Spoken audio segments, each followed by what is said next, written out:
Hello, this is international football commentator Derek Rae, and you're listening to the Seleção podcast. Simões bending one for Torres. Eusebio. Oh my word!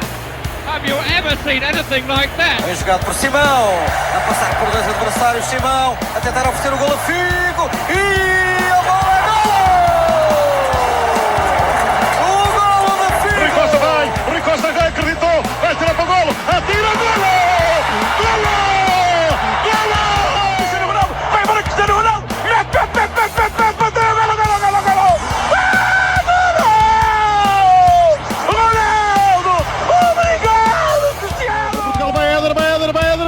Chuta! Gol!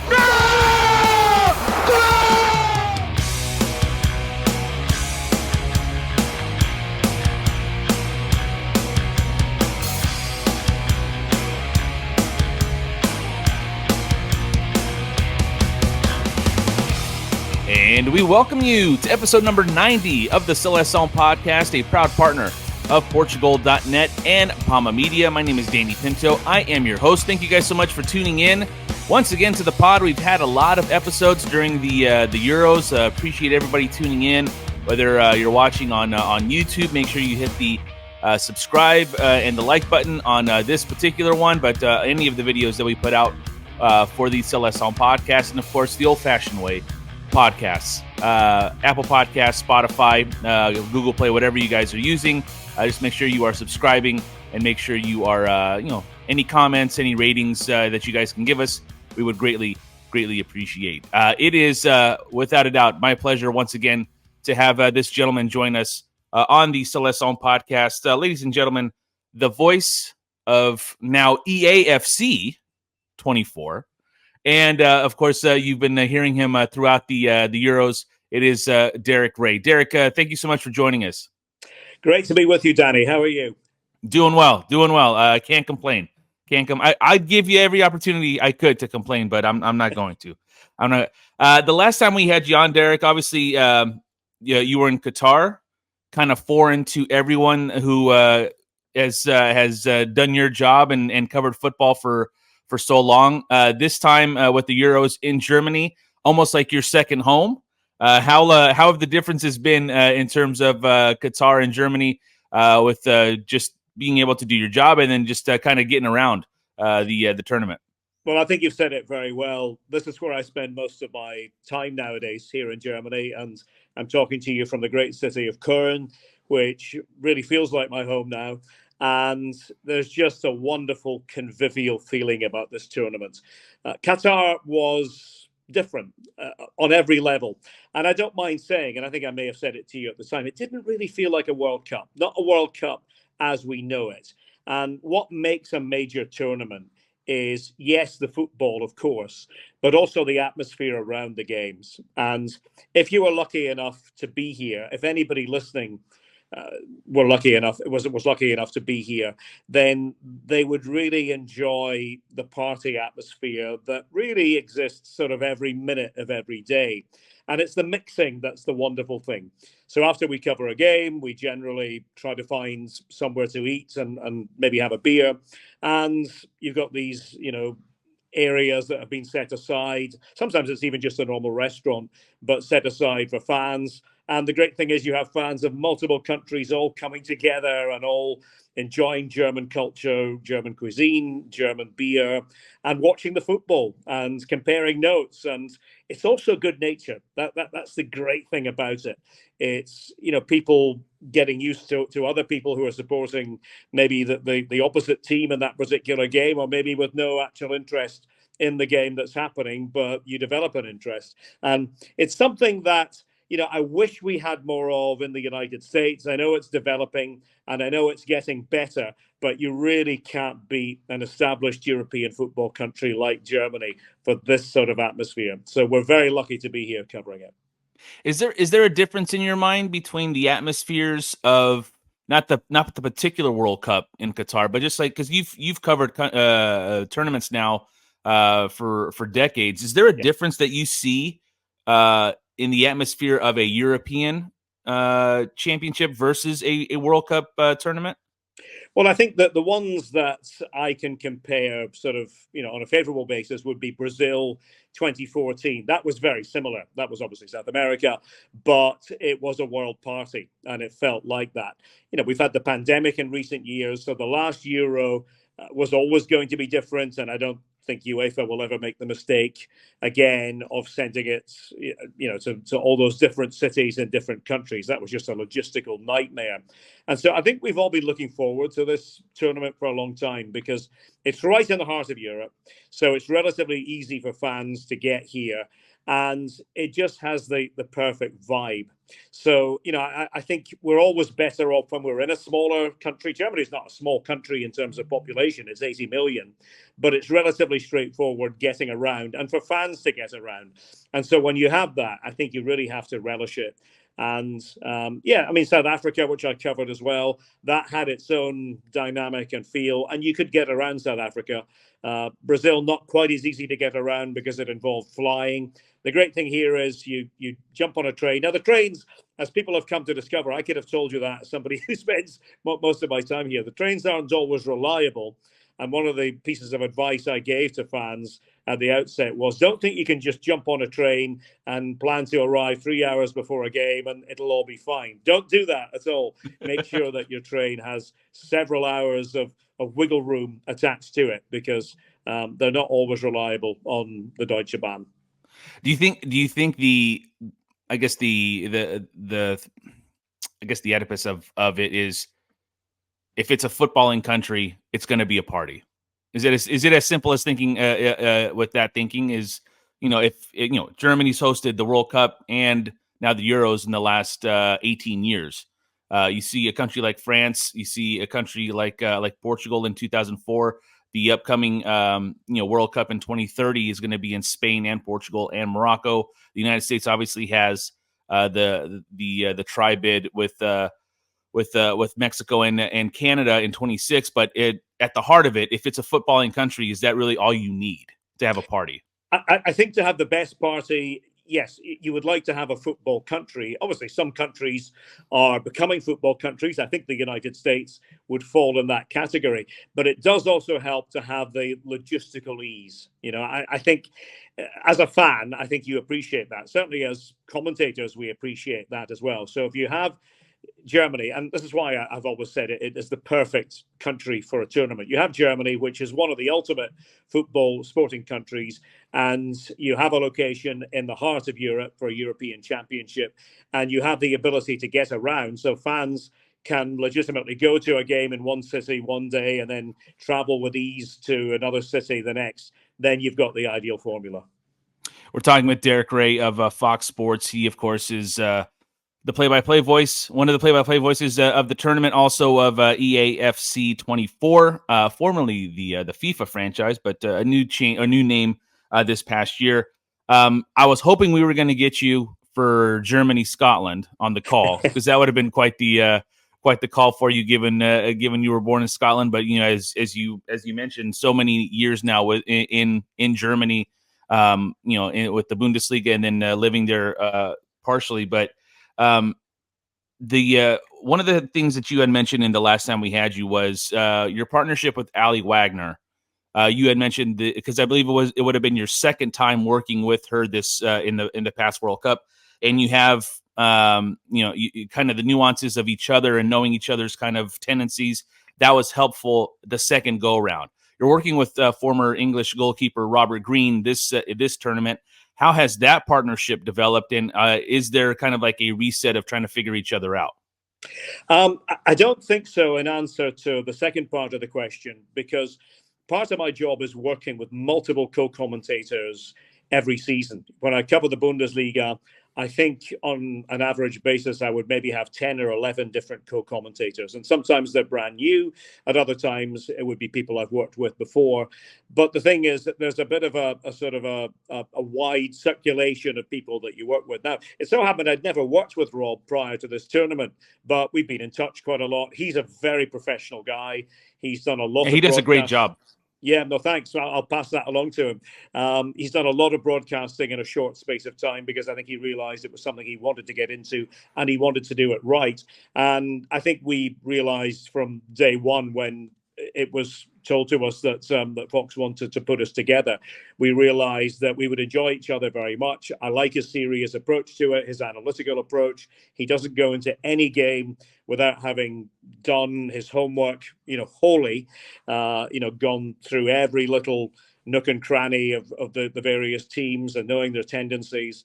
And that allows me to do my job, which is slightly less analytical and more telling stories about the players. Of course, ultimately identifying the players, that's the most important part of any commentator's remit, and hopefully getting the pronunciations right and being able to dovetail with the co-commentator, in this case, Rob. So yeah, I enjoyed very much working with Ali, as we mentioned before, in the 2 World Cups when we were together. And so far, it's been terrific fun with Rob on and off the air. Do you guys know what your assignment is yet for the knockouts? Well, as we speak now, we do, but I don't think it's officially been revealed. So I can't quite be the one to reveal that. But we will be involved in the knockout stages, that I can say. Derek, cough twice if you have a Portugal game. Okay. I'm not going to give anything away. Well, speaking of Portugal, what was the talk amongst your colleagues prior to the tournament beginning? And as we approach the knockouts, what's the talk regarding Portugal now that we've gone to the knockout stage? I think that with Portugal, they're still very much in the conversation as a team that could win it. I wouldn't say that they're on the top 2 or 3 favourites at this point, but they're not far away from that. So I don't think too much has changed. And I wouldn't really read an awful lot into what happened against Georgia. I know that anybody who supports Portugal listening, watching, will probably feel, yeah, that was a bit annoying. You should have heard our last podcast. I can imagine. But I think this happens in a format like this, when you have teams who win their first couple of games and then they have the luxury of being able to make changes, as Portugal did. And the fact of the matter is, if they go on and win in the next round, which I think they're favourites to do, I don't think anyone will really remember Georgia. I think, having commentated on them last week in Dortmund against Turkey, the new name of that particular state, I think that there were no real surprises. They cruised through that game. I thought they won it with ease. And in fact, after that game, Rob and I were talking, we were saying, yeah, it's one of the most impressive performances so far. But the measuring stick was maybe compromised a little bit by quite a poor performance, I thought, from the opposition. But take nothing away from Portugal. They did what they had to do. In the first game, it was a different sort of performance again, when they showed a lot of resilience and needed to come back. And the substitutions were spot on from Roberto Martinez in terms of Conceição being in the right place at the right time, not the only one. So I think, let me just say, I think the jury is still out on Portugal. I think that they could go very far in this tournament. And certainly I would expect them to overcome Slovenia in Frankfurt. We can maybe talk about the pitch there, because I've been there for a game, not just in this competition, but also at the end of the Bundesliga season. And the pitch is not great. So that is one little obstacle they'll have to overcome. But I would think Portugal are well placed to go far still. We're talking with Derek Rae of Fox Sports. He has not told us what he's doing in the knockouts, but that's okay. We'll find out once when we turn on the television and we hear that familiar voice on the on the TV. Speaking of familiar, the gig, I'm assuming, didn't change too much from going from the FIFA franchise to the new EAFC or EA Sports FC 24. But were there any differences at all in either your approach or what they asked you to do for the video game? From my point of view, really no change at all, Danny. I think this surprises a lot of people because, many people said, oh, you're going to have to start from scratch. No, if you play the game, you'll realize that, my commentary bank is still intact. So we didn't have to reinvent the wheel at all. I never in the old days made reference to the name of the game, and I don't make reference to the name of the game now in anything I do. So nothing has changed for me. It's been the same pleasure that it's always been during the many years I've been lucky enough to be asked to be part of the video game. And it's the same production team, same sound crew that I work with. I really enjoy their company. Same sound man who we've had for a long time now, Pete, who knows the game inside out. And so, no, apart from new features that come into the game, and one of them has been actually putting together a package for the Euros this year, so that, one of the great things is that if you're a fan of one of the smaller countries, or even actually a country not in the Euros, a European country not there, I had to do final whistle scenes for everybody. So, it's great fun as a Scot to be able to say Scotland have won the Euros for the first time in their history, and to do it with quite a lot of gusto and vigour. So we did that for every team, and new names for every team in the competition. That's just one example. But yeah, it's always a full-on experience doing the work for the game. And I think people know, and we've discussed it before, it's not something that happens just in a day. It takes, many days, around 20 approximately, that we do per season, not all at once, spread out over the course of the year. But we had quite a lot to do towards the end of the season with the Euros coming up. And, quite clearly, I'm not around to make the game right now because I'm here in Germany commentating on the Euros. So the timing is always an important aspect of that. You mentioned it takes about 20 days or so like that. For a typical day, like, does it depend on what you're working on? But like on average, like what's the length of a recording session for you? It can be anything. It's usually we plan on, we start sort of late in the morning and we go into late in the afternoon, and we take a couple of breaks because obviously vocally it's quite challenging, or it can be, depending on the intensity of what we're doing. If we're doing a lot of high intensity stuff, then that requires sometimes a bit more of a break and a lot more water being consumed in order to hit the right notes. Just water, Derek? Just water. That's what I swear by. Well, actually, water, and there's a great little product. I won't name it. You can't even buy it in the United States, so it's sort of irrelevant. But there's a little vocal product that you can buy at the chemists in the UK. So whenever I'm in the UK, and I'm there quite a lot as well, I always pay a visit to the chemist and pick up this little product. It's actually a product used by singers. They swear by it, and vocally, it's really good. Let me just say, it sort of goes right through you and allows you to feel really vocally intact, let's just say. Well, I want to thank Eric Esteban, who is the vice president of media relations at Fox Sports, for putting this together for us. It's this podcast is growing, but it's nowhere near the Fox Sports level. But I really appreciate Eric giving us the okay to do this. The last question I have for you, Derek, is what has been, given that you spend so much time in Germany, has there been a moment where you take the team out to someplace that like only the locals know, that maybe someone wouldn't know if they were trying to do the things to do in Germany? Like any hidden gems that you've taken your colleagues to that you've really enjoyed? Well, this has actually been one of the great joys of it, because I think what happens is, and it would be the same in Portugal, when people come to a city, they tend to gravitate towards the tourist areas of that city. And, here in Curran, which is our base, we travel from here and go to other cities too, but we spend most of our time here in Curran. As I said, that's my second home. So I've been, watching as the tourists tend to stay in a little sort of touristic center of the city. And I said to my colleagues early on, I said, if you like, we'll go, where local people go. We won't go to the tourist areas. And needless to say, everybody was very keen on that. And one of the things that gave me great joy was, and you might think this is a bit incongruous in Germany, because we eat a lot of German food here, and so there are great local places. But Neapolitan pizza is a very big thing here in Curran. Huh. And it comes down to the fact that there were a lot of people who moved from southern Italy to this part of Germany, to most German cities, but there are a lot of really good Neapolitan pizza places in Curran. And last week I took Rob and Sven, who's our production assistant, and Ibrahim, our driver, who's fantastic, and Alex, who is also part of our logistical team. We travel as a team every day. And I said, I'm going to take you to my favorite little Neapolitan pizza place, which I'll guarantee you tourists will never find. It's well off the beaten track, but it's where I go pretty much once a week. And, it's great when you go to a place where people know who you are. Everybody knows your name, to use the old Cheers kind of way of framing it.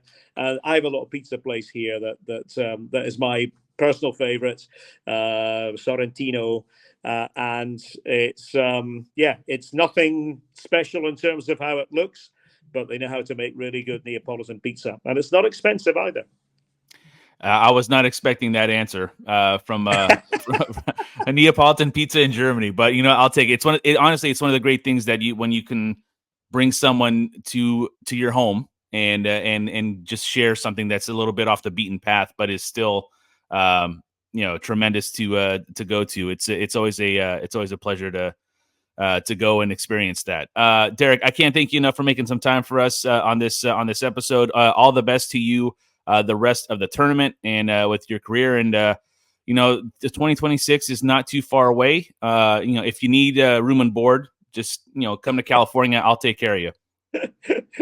That's very kind. I'm sort of half hoping that with the big Portuguese community in Massachusetts, which is a state I know well, I'm hoping that somewhere along the line we get some games in the Boston venue, because it would be nice to take the team to some of the great Portuguese restaurants on the East Coast. I'm sure you have them in California as well. Yeah, we have a couple in San Jose, so right next to Levi Stadium. So I think Portugal will be well covered as a team coming to the States. Derek, all the best to you, and again, thank you very much for your time. Thanks, my friend. Take care. All right. That was Derek Rae of Fox Sports. We thank him very much for his time here on episode number 90 of the Seleção podcast. And we thank you guys for watching and for listening. Remember, follow the show on Twitter at selecaopod, on Instagram at selecaopod, facebook.com/selecaopod, bookmark the website selecaopod.com. For Derek Rae, I am Danny Pinto. This has been episode 90 of the Seleção podcast, a proud partner of Portugal.net. Oh, also follow Derek on Twitter at RaeCom. That's RaeComm. Follow him on Twitter. Let him know that you watched or listened to the episode. Tell him he did a great job, and tell him we never knew that Neapolitan pizza was a thing in Germany. But for Derek, my name is Danny Pinto. I've been your host. Thank you so much for tuning in, and Força Portugal!